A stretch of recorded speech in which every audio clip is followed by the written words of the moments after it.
Okay,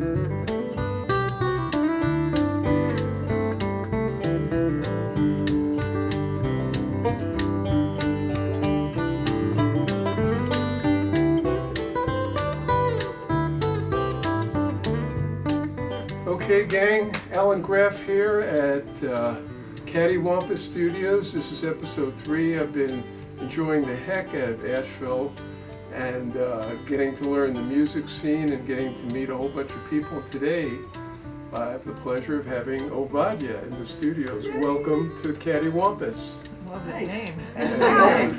You know what Cattywampus means, right? No, you're going to tell us. Okay, well, we have the southerner. I have the southerner, right? It's a little like, it's just a little off center. It's not quite right.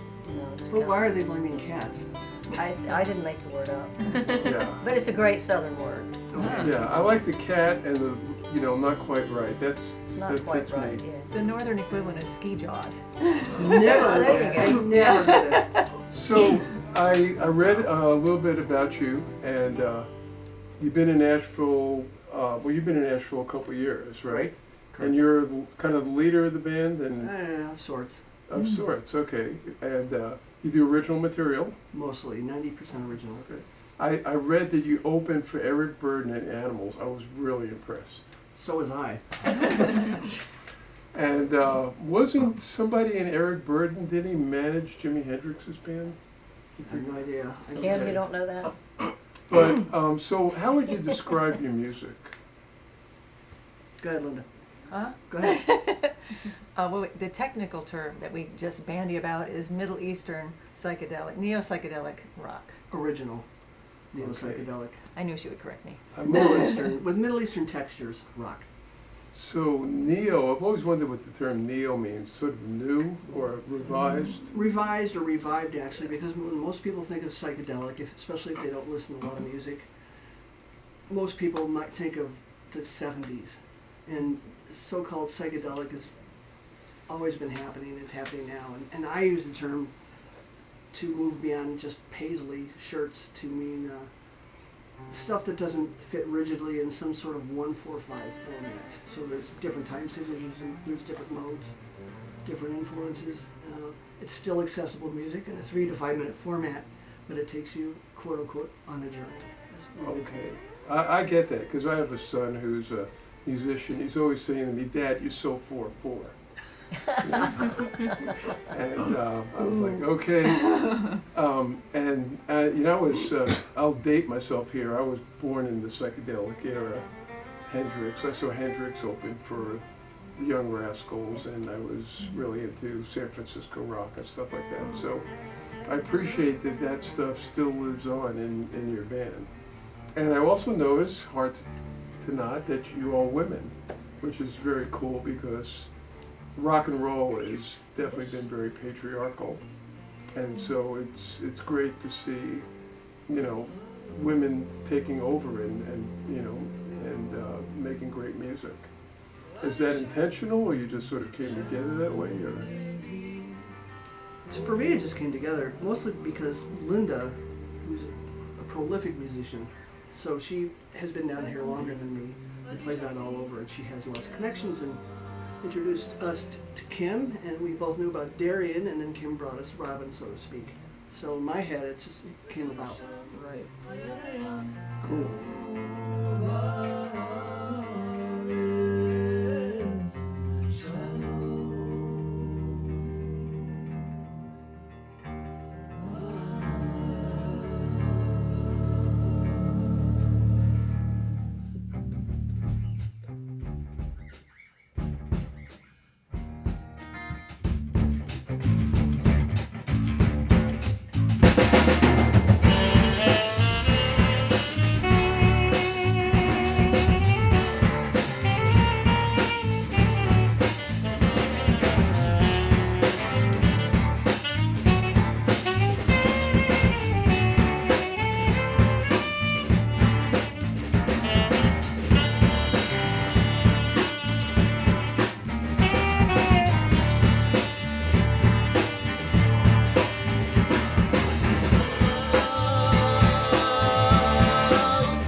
How did you all meet? How did you all get attracted to this kind of eclectic type of music and meet? Maybe you could talk individually. Somebody else go. Okay, I'll go. I've been here, it'll be 4 years in December.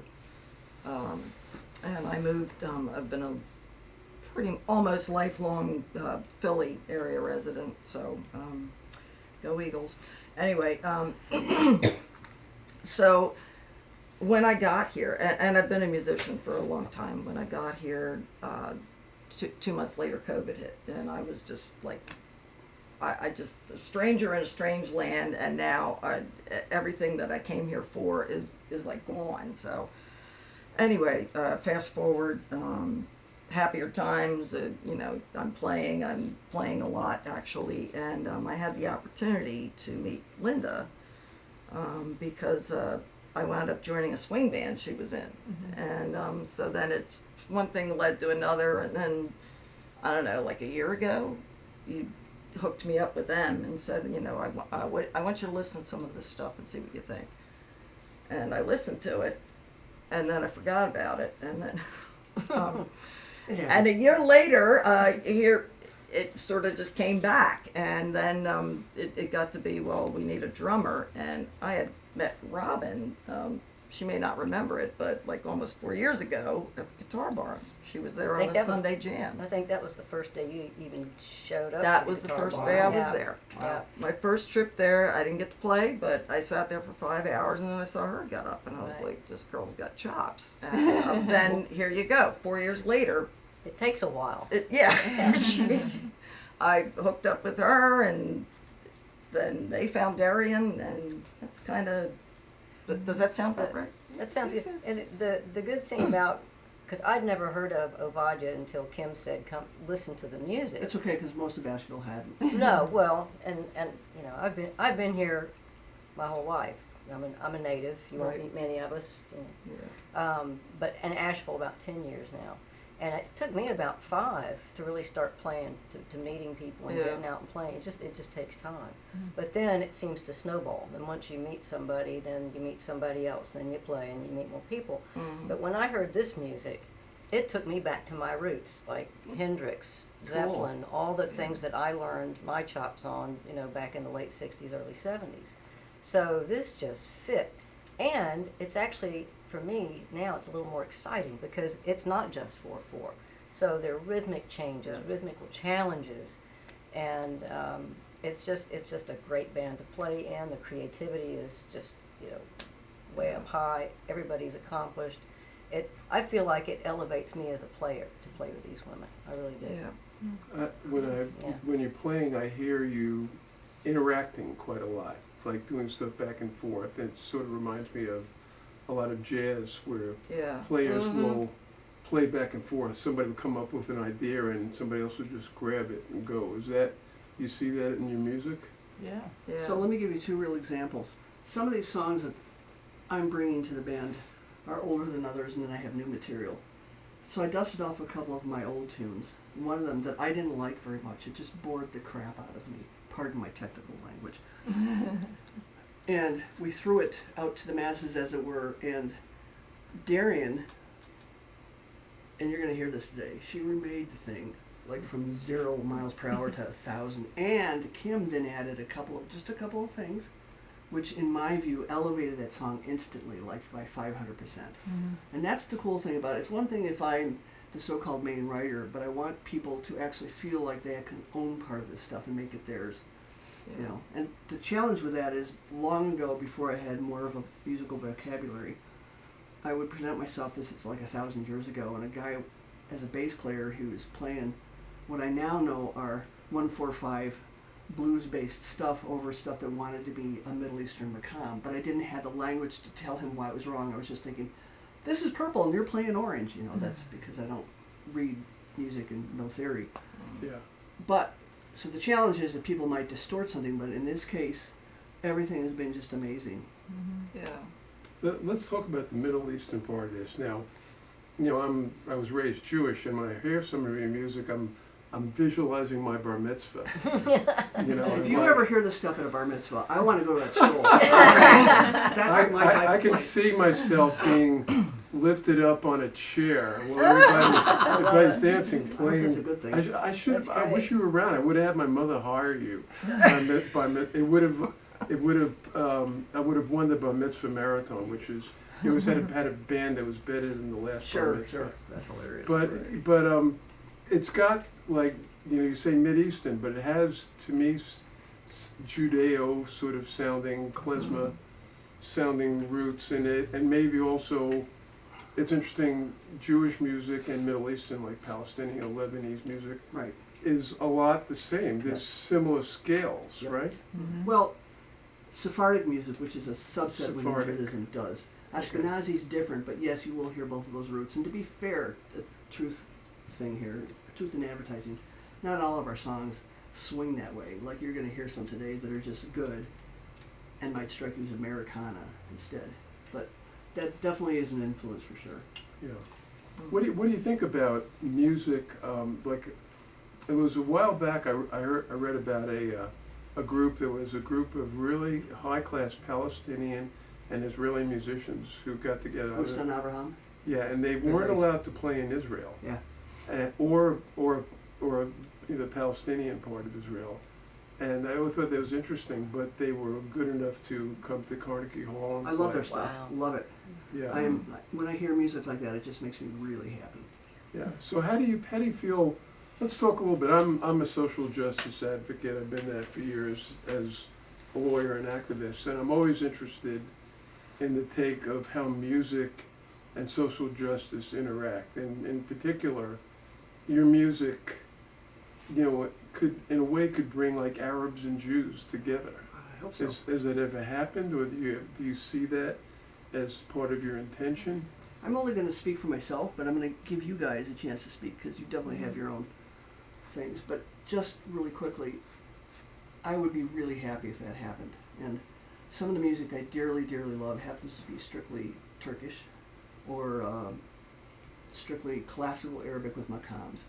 Okay, so that implies a certain audience that is not necessarily Jewish. That's fine by me.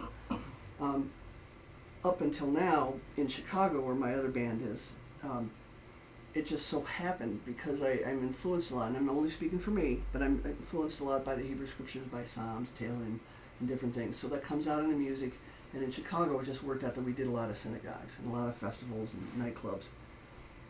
But my intentionality is pretty open.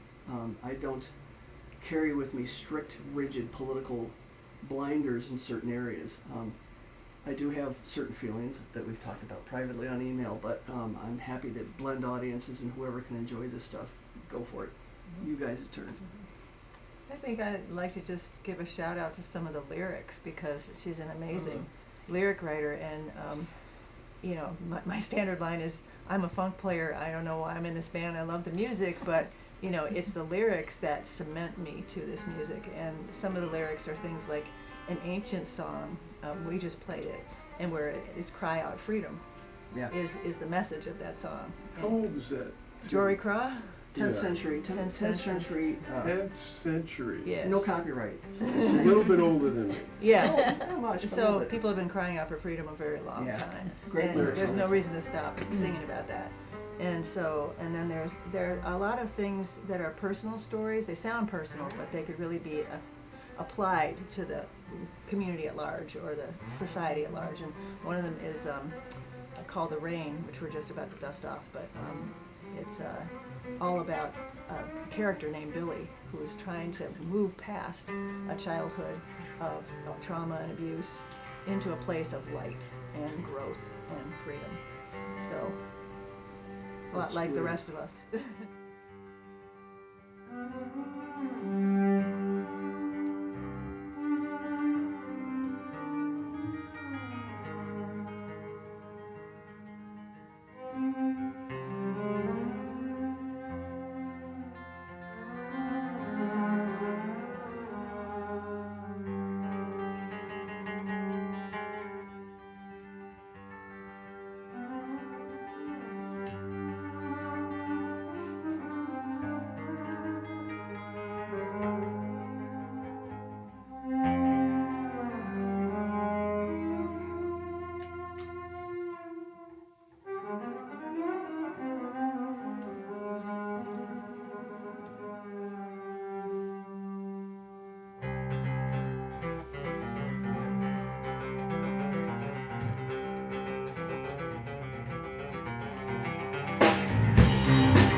mention social justice, I'd like Darian to speak because both Linda and Darian, and maybe you guys that I don't know about, have been very active in certain areas of social justice, so feel free to speak up.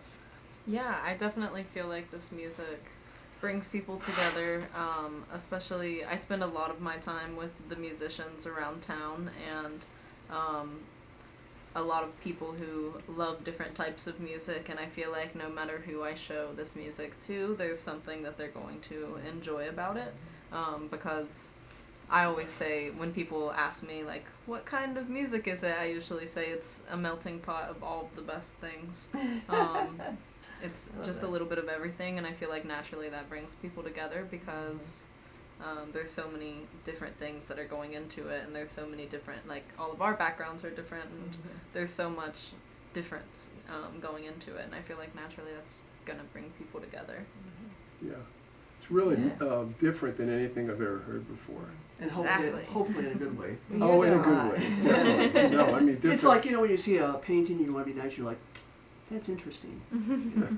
So. No, I'm not. I don't mean it in that way. I'm honored to have you all here, and so let me ask you one other question. It's just something that is on a lot of our minds.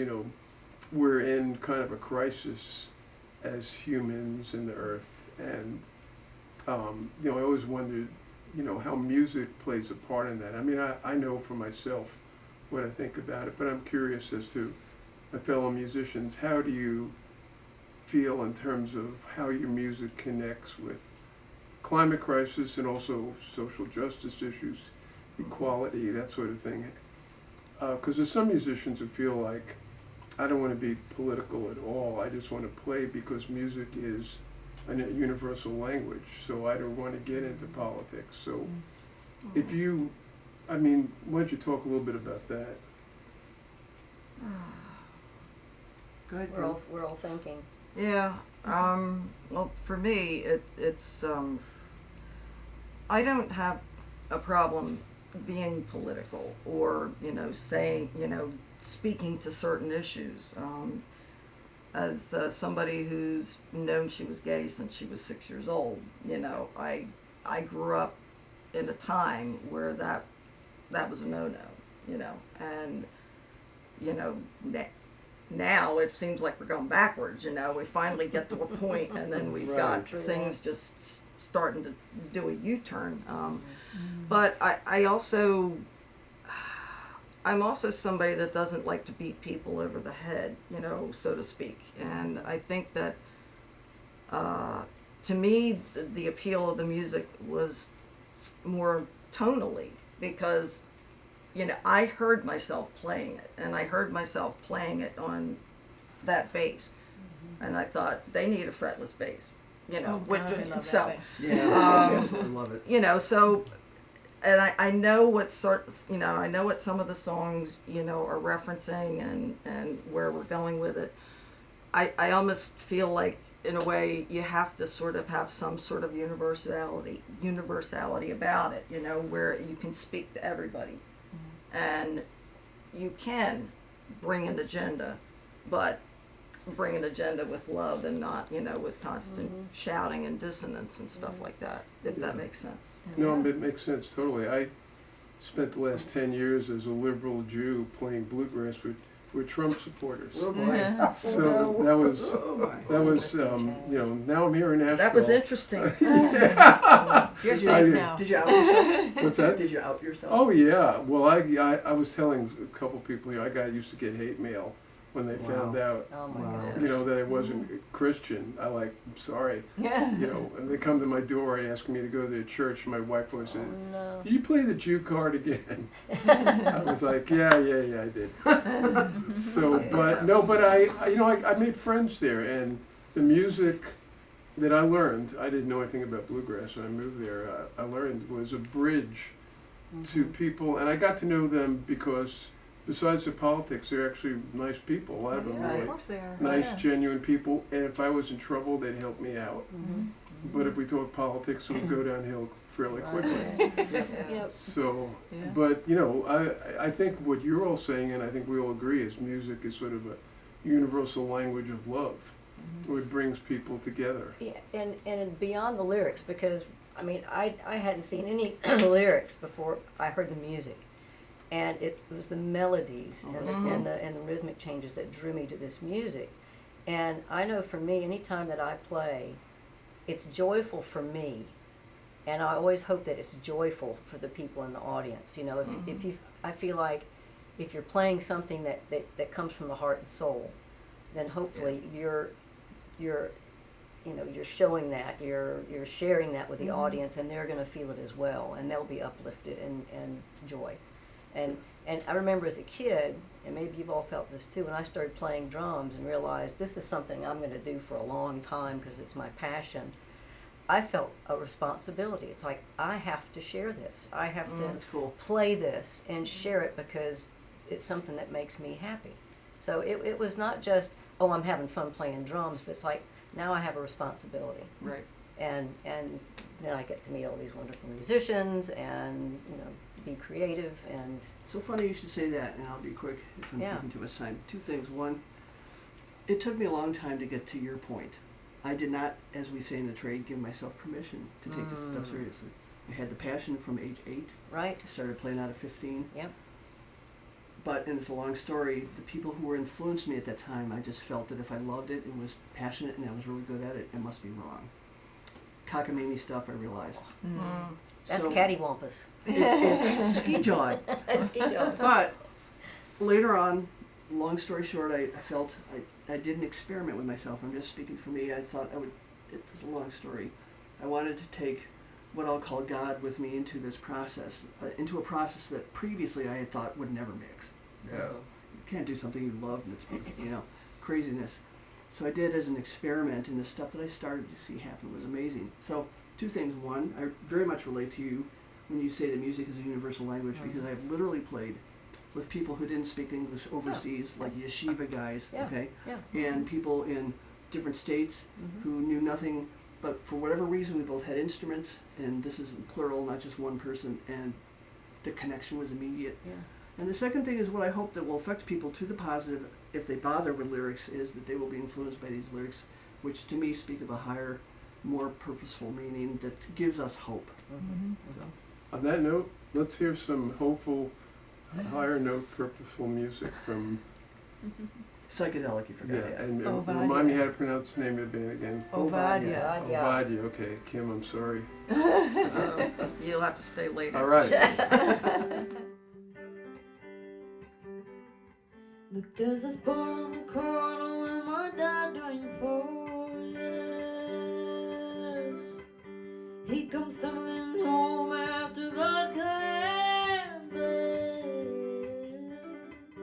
And the fights in the night, they would follow us.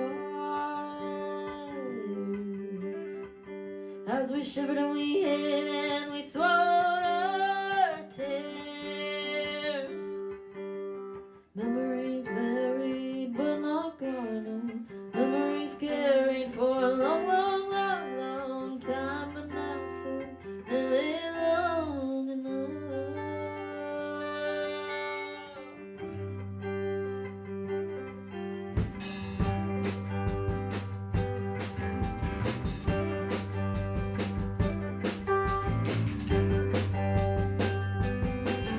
There's a cigarette glowing in the dark on the porch, and a burned out mind and a hope from a scorch. From a drop cigarette there was this vigilant torch of the shell of a man and the hell that he forged. Memories buried but not gone.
Memories buried but not gone home.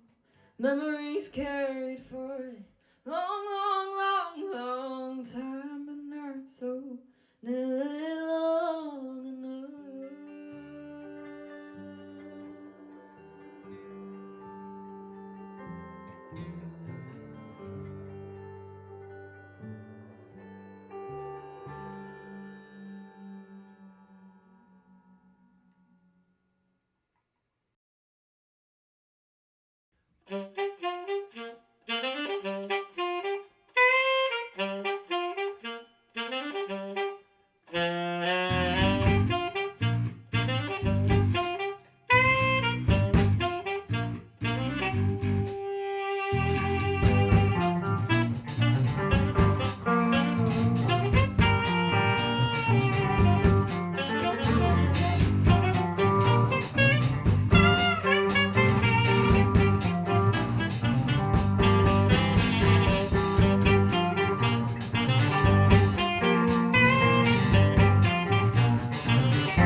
Is this woven steel cable? And this is what it said. Was put down in the daytime, it was put up in the night. Knowing it showed us soldiers ride to safety and the fight. I forgotten how I loved you from my home. I am feeling cool and still. It's the beige and blue and gold. It's the beige and blue and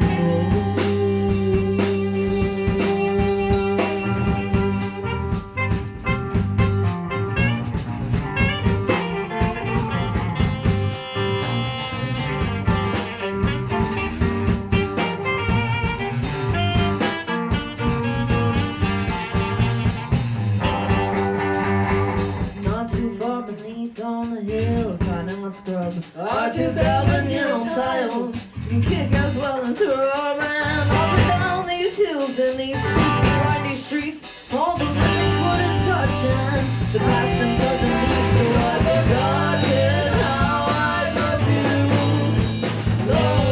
from all. I am feeling cool and still. It's the beige and blue and gold. It's the beige and blue and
still can't see that cable hanging against the sky. It is silently a witness of longing and a cry that runs deep across this valley. It runs deep across this place. In the years to come, as well as done, this remains a sacred place.